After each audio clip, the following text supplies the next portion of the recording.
Hello class 9। आज हम अपना chapter 2 the cell the building block of life देखेंगे। इस चैप्टर के नाम से पता चल रहा है कि सेल क्या है, हमारी लाइफ का बिल्डिंग ब्लॉक है।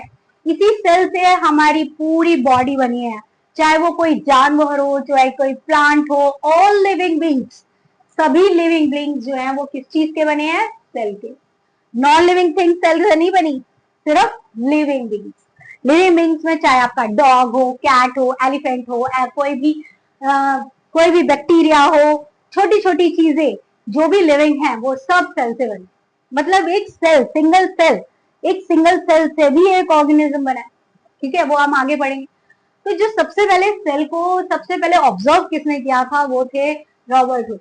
एक दिन वो ऐसे ही बैठे थे, उन्होंने देखा एक कॉक के अंदर छोटे छोटे बॉक्सेस बने, तो उन्होंने इसी बॉक्सेस को नाम दिया सेल।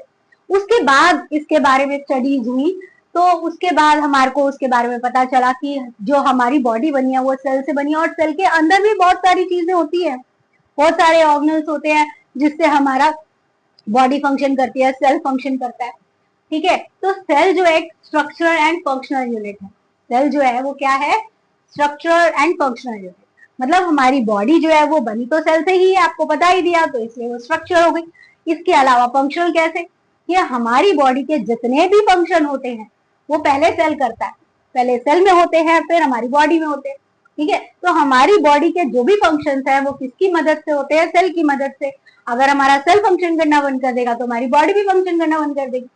ठीक है ना। तो इसके बाद जो सेल्स है, सेल्स जो होते हैं उनको स्टडी हम किस तरीके से करते हैं? सेल को स्टडी भी करना होता है, वो इतना छोटा सा है, तो उसको स्टडी कैसे करेंगे? उसको स्टडी करने के लिए हमारे पास माइक्रोस्कोप होते हैं। जो रॉबर्ट हुक था उसने भी सबसे पहले स्टडी माइक्रोस्कोप से ही किया था, बट उसके बाद और नए तरीके के माइक्रोस्कोप बने, जिसमें आप बना है इलेक्ट्रॉन माइक्रोस्कोप, जो हमारे सेल के अंदर भी छोटी छोटी चीजों को दिखा सकता है। तो सेल की स्टडी कैसे की जा सकती है? माइक्रोस्कोप से, क्योंकि वो बहुत छोटे होते हैं तो उनको स्टडी करना आसान नहीं होता। तो हमने यहाँ तक तो देख लिया कि हमारा सेल जो है वो एक सबसे छोटी यूनिट है। तो इतनी बॉडी बनी कैसे? कैसे बनी? जब मिलते चले गए आपस में, एक सेल के साथ दूसरा सेल जुड़ा, दूसरे सेल के साथ तीसरा सेल जुड़ा, और सेल्स जुड़ते चले गए तो एक टिश्यू बन गया।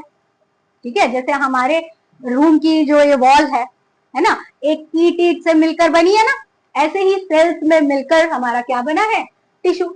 अब टिश्यू जब मिले, जब 4 टिश्यूज 5 टिश्यूज आपस में मिले, तो उन्होंने एक ऑर्गन बना दिया। जो हमारी बॉडी के सारे ऑर्गन्स हैं, जैसे हार्ट देख लो, ब्रेन देख लो, ये सारे ऑर्गन्स किससे बने? टिश्यू से बने। ठीक है, तो पहले वो सबसे पहले क्या था? सेल। सेल मिलकर क्या बने? टिश्यू। और टिश्यू मिलकर क्या बने? ऑर्गन। अब ऑर्गन अकेला कोई काम नहीं कर सकता, कुछ ऑर्गन्स मिलकर एक फंक्शन करते हैं, जैसे उसी को कहते हैं ऑर्गन सिस्टम। ऑर्गन सिस्टम क्या है? जिसमें हमारे 2 या 3 या 4 कुछ ऑर्गन्स मिलकर एक फंक्शन करते हैं। एक फंक्शन, सिर्फ एक फंक्शन वो 3-4 ऑर्गन मिलकर करते हैं। फॉर एग्जाम्पल, मान लो अगर हम डाइजेशन सिस्टम ले लेते हैं अपना, डाइजेशन सिस्टम में हमारा क्या क्या चीजें आती हैं? हमारा माउथ आता है, हमारा क्या कहते हैं स्टमक आता है, हमारी स्मॉल इंटेस्टाइन आती है, लार्ज इंटेस्टाइन आती है, ऐसे ही और भी बहुत सारे ऑर्गन्स हैं जो मिलकर हमारा डाइजेशन सिस्टम बनाते हैं और हमारे जो खाना है उसको पचाने में मदद करते हैं। तो ऑर्गन सिस्टम बना। अब ऑर्गन सिस्टम मिलकर हमारा क्या बना? पूरी बॉडी बन गई। ठीक है ना। तो इस तरीके से एक छोटा सा सेल जो है वो हमारी बॉडी को चलाता है। ठीक है, अब इस सेल के कुछ पार्ट्स होते हैं। हमारा जो सेल है वो बहुत सारी शेप्स में, अलग अलग डिफरेंट शेप्स में, यहाँ पर मैं सर्कल में बना रही हूँ, वैसे हमारा सेल जो है वो डिफरेंट शेप्स में होता है। ये सिलेंडर शेप में भी होता है, ये सर्कल शेप में भी होता है। तो हमारे सेल्स जो होते हैं वो डिफरेंट डिफरेंट शेप्स में होते हैं, लेकिन इनके सब में ये 3 पार्ट्स तो कॉमन ही होते हैं। हर एक सेल में ये 3 पार्ट कॉमन होते हैं। पहला सेल मेम्ब्रेन, जो इसकी आउटर कवरिंग होती है। पहला क्या होता है? सेल मेम्ब्रेन, जो उसकी आउटर कवरिंग होती है। और उसके बाद होता है साइटोप्लाज्म, जो उसमें जेली लाइक सब्सटेंस होता है, लिक्विडी सब्सटेंस होता है। और उसके अंदर होता है न्यूक्लियस, जिनके बारे में हम यहाँ सब पढ़ेंगे। ठीक है, तो हमारे सबसे पहले हमने देख लिया पार्ट्स क्या होते हैं सेल के। पार्ट क्या होते हैं सेल के? सेल मेम्ब्रेन, साइटोप्लाज्म और न्यूक्लियस। ये सब हमारे एक सेल के पार्ट। हमारा सेल इन्हीं तीनों चीजों को मिलाकर बना है, ठीक है। तो अब हम इनके पार्ट्स के बारे में जानते हैं। तो हमारी सबसे पहले है सेल मेम्ब्रेन। इस सेल मेम्ब्रेन को हम प्लाज्मा मेम्ब्रेन भी कहते हैं। इस सेल मेम्ब्रेन को हम प्लाज्मा मेम्ब्रेन भी कहते हैं। ये हमारी आउटर कवरिंग होती है सेल की। मैंने अभी बताया ना, हमारे सेल की आउटर कवरिंग क्या है? सेल मेम्ब्रेन, ठीक है। और इसका स्ट्रक्चर कैसा होता है? स्ट्रक्चर ये जो है वो किसकी बनी होती है? प्रोटीन और लिपिड्स की। प्रोटीन और लिपिड मिलकर बनी होती है। मैंने यहाँ पे लिखा नहीं, ये जो है फ्लेक्सिबल होती है, ठीक है। ये जो होती है फ्लेक्सिबल होती है, रिजिड नहीं होती है, मूव करती रहती है। कैसी होती है?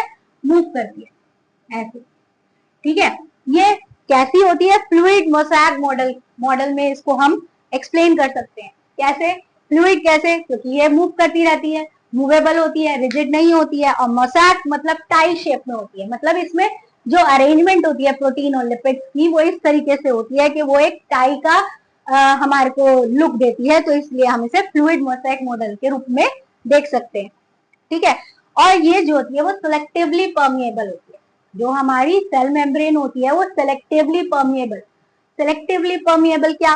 सिलेक्टिवली मतलब हर चीज को नहीं आने देती, सिलेक्ट करती है क्या क्या चीज हमारे अंदर आएंगी, हमारे सेल के अंदर कौन सी चीज आएगी, वो सब क्या चेक करती है? Cell membrane. Cell membrane control करती है कि हर चीज को अंदर ना आने दे, पूरा पूरा ध्यान रखती है। तो ये जो है सेलेक्ट करके ही चीजों को आने देती है। वो कौन कौन सी चीजें हैं? जैसे वाटर हो गया, ऑक्सीजन हो गई, कार्बन डाइऑक्साइड हो गई, और मैनी छोटे छोटे जो हमारे लिए जरूरी चीजें होती हैं उन सबको ही आने देती है। हर चीज को नहीं आने देती है हमारे शरीर के अंदर, तो हमारे सेल के अंदर। तो ये जो हमारी सेल की मेम्ब्रेन होती है वो सिलेक्टिवली परमिएबल होती है, हर चीज को अंदर नहीं आने देती। अब इसके फंक्शन क्या है? मैंने अभी बताया कि ये क्या करती है, हमारे जो भी मटेरियल्स अंदर आते हैं, चाहे ऑक्सीजन हो, कार्बन डाइऑक्साइड हो, वाटर हो, उन सबको कंट्रोल करती है, उनके मूवमेंट को कंट्रोल करती है कि हर चीज अंदर ना आए, ठीक है। जो हमारे शरीर में केमिकल घुस जाते हैं ना, वैसे तो कंट्रोल करती है, पर वो गलती से घुस जाते हैं, चुपके से घुस जाते हैं, छोटे छोटे होते हैं इसलिए घुस जाते हैं। तो ये कंट्रोल वैसे तो कंट्रोल करती है, पर कुछ छोटे छोटे ऐसे पार्टिकल्स होते हैं जिनको कंट्रोल नहीं कर पाती, ठीक है। तो दूसरा काम है शेप देना। ये हमारे सेल्स को शेप देती है। ये क्या करती है? सेल को एक शेप देती है। और हमारे जो अंदर के उसके कंटेंट्स है, अंदर जो उसके ऑर्गेनल्स है, अभी हमने तो पढ़ा कि ये 3 पार्ट्स है, लेकिन इसके अंदर भी बहुत सारे इसके ऑर्गेनल्स हैं, उनको ये प्रोटेक्ट करती है cell membrane. Cell membrane cell के ऑर्गेनल्स, सेल के अंदर जो ऑर्गेनल्स हैं उन सबको प्रोटेक्ट करती है, चाहे वो साइटोप्लाज्म न्यूक्लियस ही क्यों ना, उन सबको प्रोटेक्ट करती है हमारी सेल मेम्ब्रेन। तो अब हमारी सेल मेम्ब्रेन तो आपको आई थिंक समझ में आ गई होगी। अब दूसरा पार्ट हमारा सेल का वो क्या है? साइटोप्लाज्म। हमारे सेल का फर्स्ट पार्ट सेल मेम्ब्रेन, उसके अंदर जेली लाइक सब्सटेंस, उसके अंदर जेली लाइक सब्सटेंस। ये क्या काम करता है? ये ऑर्गेनल्स को अपने अंदर एम्बेडेड रखता है, मतलब उसके अंदर सारे ऑर्गेनल्स रहते हैं, और सारा जितना भी ट्रांसपोर्ट का काम है वो कौन करता है? साइटोप्लाज्म। साइटोप्लाज्म से न्यूक्लियस के अंदर मटेरियल जाता है, न्यूक्लियस से मटेरियल साइटोप्लाज्म के अंदर आता है, ट्रांसपोर्टेशन होता है। और सेल के अंदर बाहर सामान जो जाता है, मटेरियल जाता है, सामान मतलब ऑक्सीजन, कार्बन डाइऑक्साइड, वाटर, ये सब चीजें, और जो भी हमारे प्रोटीन बने हैं, जो भी हमारा चीजें हमारे शरीर को चलाने के लिए चाहिए, जो भी हमारी चीजें बनती हैं सेल के अंदर, वो सब का ट्रांसपोर्टेशन कौन करता है? साइटोप्लाज्म। एक सेल से दूसरे सेल में पहुंचाने का काम क्या करता है? साइटोप्लाज्म। क्लियर हुआ? आई थिंक सबको क्लियर हो गया होगा। सेल मेम्ब्रेन, साइटोप्लाज्म, ठीक है। तो अब चलते हैं न्यूक्लियस की तरफ। अब न्यूक्लियस जो होती है उसकी जो मेम्ब्रेन होती है, अभी मैंने बताया मेम्ब्रेन क्या है? Outer covering. मेम्ब्रेन क्या है? Outer covering. तो न्यूक्लियस की आउटर कवरिंग जो होती है वो डबल होती है, बाहर से भी और अंदर से भी डबल लेयर होती है उसकी, ठीक है। तो ये जो डबल लेयर है उसको बहुत अच्छी तरह से प्रोटेक्ट करती है, क्योंकि इसके अंदर बहुत सारी हमारी इंफॉर्मेशन होती है। न्यूक्लियस के अंदर हमारे जो सेल है उसकी रिप्रोडक्शन की सारी इंफॉर्मेशन होती है। जो रिप्रोडक्शन होता है उसी को कंट्रोल करता है सेल। किसका? हमारा नहीं, सेल का रिप्रोडक्शन, ठीक है ना। सेल का रिप्रोडक्शन होता है वो कहाँ होता है? न्यूक्लियस के अंदर, मतलब उसकी सारी इंफॉर्मेशन जो होती है वो न्यूक्लियस के अंदर होती है। तो न्यूक्लियस जो होता है उसके अंदर क्रोमोसोम्स होते हैं। अब बच्चे कहेंगे क्रोमोसोम्स क्या होते हैं मैम? क्रोमोसोम्स होते हैं रोड शेप स्ट्रक्चर। क्रोमोसोम्स होते हैं रोड शेप की स्ट्रक्चर होते हैं, रोड जैसे, ऐसे रोड जैसे स्ट्रक्चर होते हैं क्रोमोसोम्स, जिसके अंदर हमारी सारी इंफॉर्मेशन होती है, सारी, कि हमारी आंखें कैसी होंगी, हमारे हेयर्स कैसे होंगे, ये सब इंफॉर्मेशन कौन रखता है? क्रोमोसोम। क्रोमोसोम के अंदर सारी इंफॉर्मेशन जो है हमारी कैरेक्टर्स की होती है, वो किस फॉर्म में होती है? डीएनए फॉर्म में होती है। ठीक है, क्रोमोसोम्स के अंदर डीएनए फॉर्म में हमारी सारी इंफॉर्मेशन होती है कि हमारे हेयर्स कैसे होंगे, हमारी आईज कैसे होंगी, हमारा स्किन का कलर कैसा होगा, ये सब इंफॉर्मेशन किसमें होती है? क्रोमोसोम्स में। और किस फॉर्म में होती है? डीएनए फॉर्म में। अब डीएनए फॉर्म में होती है, और डीएनए के अंदर क्या होता है? डीएनए के अंदर हमारी जेनेटिक इंफॉर्मेशन होती है, यही सेम जो मैंने अभी बताया कि हमारे सारे कैरेक्टरिस्टिक्स, हेयर कैसे होंगे, वो सब चीज हमारी क्या होती है। अब डीएनए की फंक्शनल यूनिट क्या है? डीएनए काम किससे करवाता है? काम किससे करवाता है? जीन से। ठीक है, डीएनए की फंक्शनल यूनिट क्या है? जीन। जीन जो है डीएनए के अंदर होते हैं, मतलब डीएनए किससे बना है? जीन से। हमारे अंदर जो काम हो रहे हैं वो जीन से हो रहे हैं डीएनए के अंदर। और DNA is present a part of chromatin material. और डीएनए जो होता है जब तक सेल डिवाइड नहीं होता तो वो एक क्रोमेटिन मटेरियल के रूप में होता है। डीएनए तब तक क्या होता है? Chromatin material. कब तक? जब तक हमारा सेल डिवाइड नहीं हो रहा होता, मतलब दूसरा सेल नहीं बन रहा होता। जब तक हमारा सेल डिवाइड नहीं हो रहा होता तब तक डीएनए क्रोमेटिन मटेरियल के रूप में होता है। क्रोमेटिन मटेरियल कैसा दिखता है? Thread like shape. और जब जैसे ही हमारा सेल डिवीजन होने वाला होता है तो ये क्रोमेटिन मटेरियल जो होता है वो फटाफट से अरेंज हो जाता है और वो रोड शेप में बन जाता है और वो क्रोमोसोम्स बन जाते हैं। क्लियर हुआ? सबसे पहले जब सेल होता है, सेल में हमारा होता है क्रोमेटिन मटेरियल। क्रोमेटिन मटेरियल जो डीएनए हमारा किस फॉर्म में होता है, किसका पार्ट होता है? क्रोमेटिन मटेरियल का। ठीक है, तो सबसे पहले जब सेल डिवाइड हो रहा होता है तो डिवाइड होने से पहले हमारा सेल में जो होता है क्रोमेटिन मटेरियल। फिर वो जो क्रोमेटिन मटेरियल है जब सेल डिवीजन होता है तो वो क्रोमोसोम्स में बन जाता है, और क्रोमोसोम्स में क्या होता है? डीएनए। और डीएनए में क्या होता है? जीन। ध्यान रखना, ठीक है, बहुत इंपॉर्टेंट चीजें हैं। पहले सेल जब डिवाइड नहीं होता तो डीएनए किस फॉर्म में होता है? क्रोमेटिन मटेरियल के फॉर्म में। क्रोमेटिन मटेरियल जब सेल डिवीजन होने लगता है तो हमारा क्रोमेटिन मटेरियल रॉड शेप में चेंज हो जाता है, जिसे हम क्रोमोसोम्स कहते हैं। और क्रोमोसोम्स के अंदर हमारे डीएनए के फॉर्म में इंफॉर्मेशन होती है, और डीएनए में हमारा जीन्स होते हैं। ठीक है, समझ में आई? क्लियर हुई बात? आई थिंक क्लियर होगी। अगर नहीं हुई तो प्लीज कमेंट करना, मैं आगे दोबारा से समझा दूंगी। चलो, अभी तक तो मैंने देखे थे 3 पार्ट्स। आप कहोगे मैम आपने तो 3 पार्ट्स बताए थे, सेल मेम्ब्रेन, साइटोप्लाज्म और न्यूक्लियस। बिल्कुल सही है, ये 3 ही पार्ट्स होते हैं हमारे सेल में, हमारे सेल में। ठीक है ना, हमारे ह्यूमन और एनिमल्स, इनमें ये 3 ही पार्ट होते हैं। लेकिन प्लांट सेल जो होते हैं उनमें एक और पार्ट होता है सेल वॉल। ये सेल वॉल कहाँ होती है? ओनली प्लांट्स में। ठीक है, मैंने लिख ही दिया है, ये सेल वॉल कहाँ होती है? ओनली प्लांट्स में।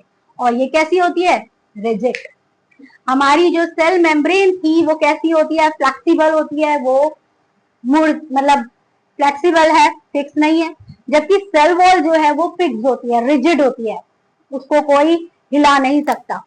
तो ये इसी वजह से हमारी जो लीव्स हैं, फ्लावर्स हैं, वो बिल्कुल अपनी शेप को मेंटेन कर पाती हैं। और ये जो सेल वॉल होती है परमिएबल होती है, हर चीज को अंदर आने देती है। कहती आ जाओ, क्योंकि हमारे पास अंदर तो सेलेक्टिवली परमिएबल मेम्ब्रेन है ना, प्लांट के पास अंदर तो सेलेक्टिवली परमिएबल मेम्ब्रेन है, बाहर जो सेल वॉल है वो परमिएबल है। वो हर चीज को कहती है आओ बेटा आओ, जल्दी से आ जाओ। ठीक है ना, तो वो हर चीज को परमिशन दे देती है, वाटर को, ऑक्सीजन को, सारे न्यूट्रिएंट को, सब चीजों को। लेकिन अंदर उसके भी क्या होती है? सेल मेम्ब्रेन, जो हर चीज को अंदर नहीं आने देती। ठीक है ना, तो ये तो मेन काम करती है उनको शेप देने का, उनको जो है शेप देने का।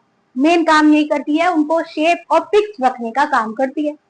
ये बनी किस चीज की होती है? सेलुलोज की। जैसे हमारी ये लिपिड और प्रोटीन की बनी होती है ना सेल मेम्ब्रेन, ऐसे ही सेल वॉल जो होती है वो किसकी बनी होती है? सेलुलोज की। और ये सेलुलोज जो है वो एक हमारे, जब हम खाना खाते हैं तो उसमें रफेज का काम करता है। सुना होगा आपने रफेज। रफेज जो है हमारे डाइजेशन में हेल्प करता है। तो प्लांट्स में जो ये जो हमारी ऊपर की वॉल होती है, सेल वॉल, वो क्या करती है? हमारे डाइजेशन में मदद करती है। जब हम खाते हैं तो वो एक रफेज का काम करती है, जिससे हमारा डाइजेशन में मदद होती है। कुछ फंगी और बैक्टीरिया जो है उनमें भी सेल वॉल होती है। कुछ फंगी और बैक्टीरिया उनमें भी सेल वॉल होती है, बट मेन जो है प्लांट्स में ही होती है। हम में और कोई भी एनिमल्स में सेल वॉल नहीं होती। इसीलिए हम 3 पार्ट्स ऑफ सेल कहते हैं, क्योंकि सेल वॉल जो है वो सिर्फ कहाँ होती है? प्लांट्स में। तो आई थिंक आप लोगों को ये सब समझ में आ गया होगा सेल के बारे में और सेल के पार्ट के बारे में। अब हम इसके आगे का देखते हैं। तो अभी हमने सेल को देखा, सेल के बारे में देखा, सेल के स्ट्रक्चर के बारे में देखा, सेल हमारा क्या होता है, सेल का स्ट्रक्चर क्या होता है। तो हमने देखा कि सेल की आउटर कवरिंग जो होती है वो क्या होती है? Cell membrane. और सेल मेम्ब्रेन जो होती है वो कैसी होती है? Selectively permeable. वो कैसी होती है? Selectively permeable. हर चीज को अंदर आने नहीं देती, वो सिर्फ यूजफुल थिंग्स को, वाटर को ही अंदर आने देती है, गैसेस को ही अंदर आने देती है। तो उसका जब गैसेस का मूवमेंट होता है, जब हमारे सेल्स में गैसेस का मूवमेंट होता है, उसे हम बोलते हैं डिफ्यूजन। जब हमारे शरीर में गैसेस का, सॉलिड्स का मूवमेंट होता है, उसे हम डिफ्यूजन बोलते हैं। ये जो मूवमेंट होता है वो कैसे होता है? Higher to lower concentration.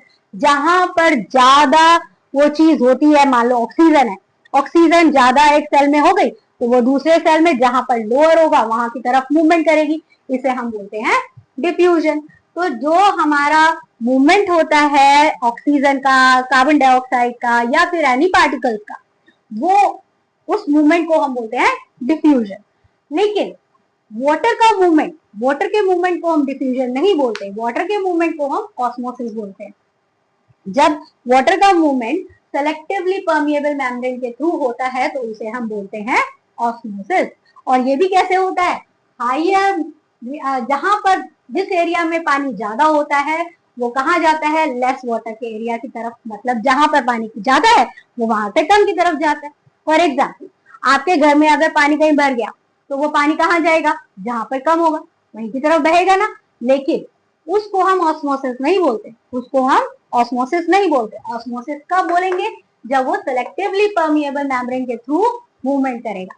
ठीक है, तो ये बात बहुत ध्यान में रखने वाली बात है कि ऑस्मोसिस सेलेक्टिवली परमिएबल मेम्ब्रेन के थ्रू जब मूवमेंट होता है वाटर का, उसे ही कहते हैं, ऐसे नहीं। ठीक है, तो ऑस्मोसिस जो है में वाटर सेलेक्टिव परमिएबल मेम्ब्रेन के थ्रू मूवमेंट करता है।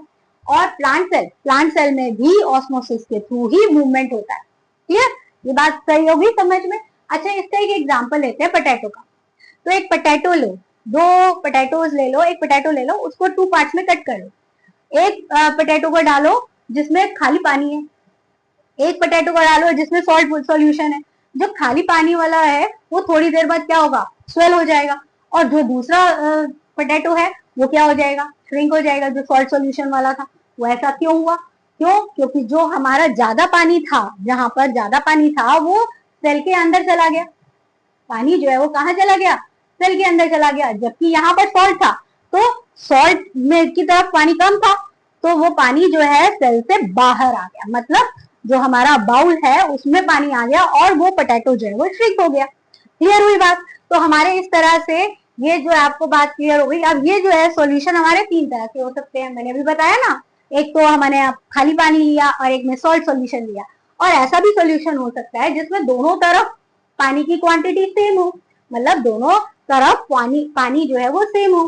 तो ऐसा सॉल्यूशन को बोलते हैं आइसोटोनिक सॉल्यूशन। ऐसा सॉल्यूशन जिसमें हमारा बाहर भी और अंदर भी दोनों तरफ सेम क्वांटिटी हो, सेम क्वांटिटी में वाटर हो, तो ऐसे सॉल्यूशन को हम आइसोटोनिक सॉल्यूशन होते हैं। इसमें भी मूवमेंट तो होगा, थोड़ा अंदर जाएगा, थोड़ा बाहर जाएगा, थोड़ा अंदर जाएगा, थोड़ा बाहर जाएगा, लेकिन नेट मूवमेंट क्या हो जाएगा? 0 हो जाएगा। और no change in shape of cell. तो उसमें जो है हमारे जो सेल है उसकी शेप पे कोई चेंज नहीं आएगा। उसमें क्या होगा? सेल की शेप में कोई चेंज नहीं आएगा। और हाइपोटोनिक सॉल्यूशन ऐसा सॉल्यूशन जिसमें हमारा सॉल्ट लेस है सॉल्ट लेस है, जिसमें हमारा सॉल्ट लेस मतलब जो हमने पहला वाला बीकर लिया था ना, जिसमें हमारा जो पहला वाला बाउल लिया था जिसमें हमारा खाली पानी था, है ना, या फिर अगर थोड़ा सा भी सॉल्ट डाल देंगे तो भी वो वैसा ही रहेगा। उसमें क्या होगा, वाटर जो है वो सेल के अंदर चला जाएगा और सेल स्वेल हो जाएगा। और हमने एक लिया था जिसमें हमने सॉल्ट डाला था ज्यादा, एक सॉल्यूशन लिया था ना जिसमें सॉल्ट डाला था, उसमें क्या हुआ था, जो सेल से पानी बाहर आ गया था, पानी जो है वो बाहर आ गया था सेल से और सेल श्रिंक हो गया था। ये 3 टाइप के सॉल्यूशन हो सकते हैं जिसमें हमारा वाटर का जो है वो मूवमेंट होता है। ठीक है, वाटर का मूवमेंट इन 3 टाइप के सॉल्यूशंस में हो सकता है। तो और आइसोटोनिक में तो हमारे को मूवमेंट 0 दिखेगा, लेकिन होगा, ऐसा नहीं है कि नहीं होगा, लेकिन हमें दिखेगा 0, मतलब उसमें शेप में चेंज नहीं आएगा। हाइपरटोनिक में वो स्वेल हो जाएगा और हाइपरटोनिक में वो श्रिंक हो जाएगा। तो ये तीनों टाइप के सॉल्यूशन आपको दिमाग में रखने हैं, इस पर क्वेश्चन बन सकते हैं, उल्टे सीधे क्वेश्चन बनते हैं। ऐसा पूछा जा सकता है कि शेप में चेंज नहीं हो रहा है तो वो कैसे टाइप का सॉल्यूशन है, शेप जो है वो स्वेल हो रही है, सेल स्वेल हो रहा है तो कैसा सॉल्यूशन है, सेल अगर श्रिंक हो रहा है तो कैसा सॉल्यूशन है। तो ये सब चीजें हमने यहाँ पर देखी, अब इससे आगे देखते हैं। तो हमने सीख लिया अभी सारे पार्ट्स के बारे में, सेल मेम्ब्रेन के बारे में, साइटोप्लाज्म, न्यूक्लियस और सेल वॉल के बारे में। अब देखेंगे types of cell. Types of cell, cell जो होते हैं वो 2 टाइप्स के होते हैं, प्रोकैरियोटिक सेल और यूकैरियोटिक सेल। प्रोकैरियोटिक सेल्स कौन से होते हैं, जिनमें न्यूक्लियस पर मेम्ब्रेन नहीं होती और ऑर्गेनल्स पर भी मेम्ब्रेन नहीं होती, मतलब उनकी आउटर कवरिंग ही नहीं होती। और जबकि यूकैरियोटिक सेल्स जो होते हैं उनकी पूरी वेल डिफाइंड मेम्ब्रेन्स होती हैं, न्यूक्लियस की भी मेम्ब्रेन होती है, ऑर्गेनल्स की भी मेम्ब्रेन होती है। ये जो प्रोकैरियोटिक सेल्स होते हैं इनका सारा काम कहाँ होता है, साइटोप्लाज्म, क्योंकि मेम्ब्रेन तो है नहीं तो सब फैले फैले रहते हैं, तो सारा वर्क कहाँ होता है, साइटोप्लाज्म। और जबकि यहाँ पर जो सारा काम होता है वो ऑर्गेनल्स करते हैं, यूकैरियोटिक सेल्स के ऑर्गेनल्स जो होते हैं वो सारा काम करते हैं। ठीक है, और जो प्रोकैरियोटिक सेल्स होते हैं वो ज्यादातर कैसे होते हैं, यूनिसेलुलर, मतलब एक सेल से बने होते हैं। और जबकि यूकैरियोटिक सेल्स जो होते हैं वो मल्टी सेलुलर होते हैं, मतलब बहुत सारे सेल से मिलकर बने हैं, जैसे हम लोग, प्लांट, एनिमल सेल, ये सब जो है वो यूकैरियोटिक सेल से बने हुए हैं। ठीक है, और जबकि बैक्टीरिया वो यूनिसेलुलर है और वो कैसे सेल से बना है, प्रोकैरियोटिक सेल। तो यहाँ तक मैंने अभी आपको समझा दिया, अब इसके बाद मैं नेक्स्ट वीडियो में इसके ऑर्गेनल समझाऊंगी। ठीक है,